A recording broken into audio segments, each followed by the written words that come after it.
আসসালামু আলাইকুম। সবাই কেমন আছেন বন্ধুরা? ভালো আছেন না? মাশাআল্লাহ, সৌদি আরবে রমজানের দিনটা সন্ধ্যা ডিউটিটা খুব ভালো লাগে করতে। কেন? ইফতার করে মাশাআল্লাহ, ইফতারের পরে একটু রেস্ট নিয়ে রমজান ডিউটিটা করতে খুব ভালো লাগে। আর সবচেয়ে বড় কথা হলো এটা, যদি পরিবেশটা এরকম হয় আর কি, ডিউটি পরিবেশটা, তো তার কথাই নাই।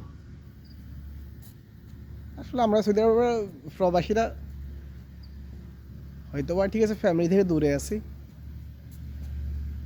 নিজের ছেলে মেয়েদের থেকে দূরে আছি, মা বাপ থেকে দূরে আছি, কিন্তু ডিউটিটা ঠিক আছে, মাস্ত মাশাল্লাহ।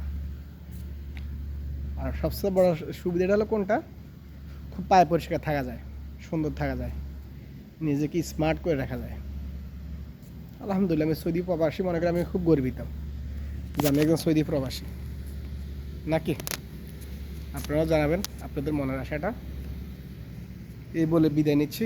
রমাদান করিম, ইনশাল্লাহ সবাইকে অগ্রিম ঈদ মোবারক। আসসালামু আলাইকুম।